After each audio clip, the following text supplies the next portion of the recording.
Look guys, we just got a letter. Wonder who it's from. Oh, it's a letter from my therapist saying I can go through hormone treatment. Woo! Yeah, so got my letter today, which was awesome. Super excited, but I gotta schedule an appointment with the doctor first and then see where we go from there. Yeah, so here's an update. One of my housemates decided that we can no longer live in the same house if I'm going to be physically transitioning, so that really sucks, but I think he's moving out anyways, so we'll see what happens there, which really is no fun. And yeah, I've also been pretty down the past few days because, as you know, I live in New Orleans, and living in New Orleans, things happen. Like, occasionally, and very rarely, a guy getting shot and killed in front of your house, which is very traumatizing. But yeah, it happened Monday night. My other housemate and I were sitting in our living room watching South Park, and we heard 3 gunshots. So we were like, oh no, someone just got shot. So natural instinct, turn off the lights, lock the door, run to the center of the house, because it's what you do if there's a drive-by.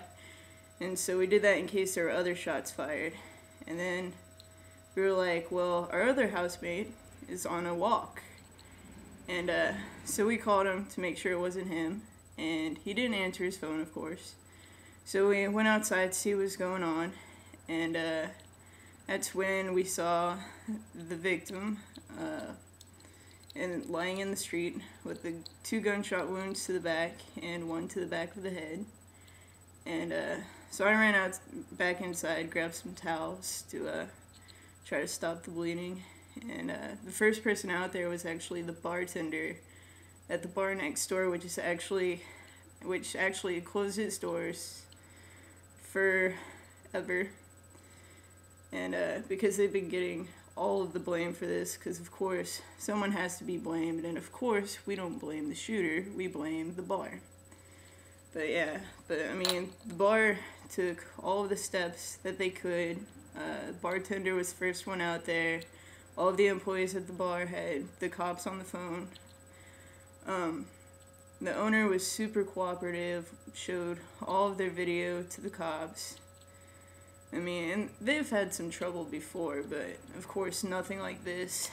But I mean, so in defense of the bar, they did the best they could do, which is all anyone could really ask. But it's just very traumatic standing out there next to the victim with the bartender caressing his head, trying to stop the bleeding, and another guy, you know, waving his hands in front of the victim's face saying, stay with us, stay with us.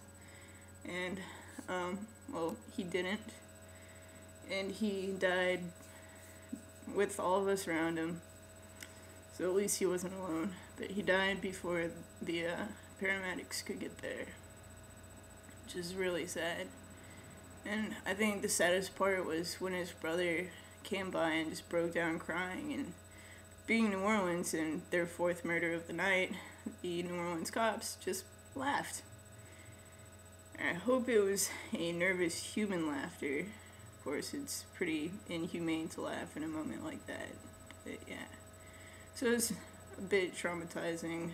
I'm better now, but it's on and off. And yeah, I went to a student counselor yesterday, and she actually helped out a lot because she was actually in a school shooting a few years ago. So yeah.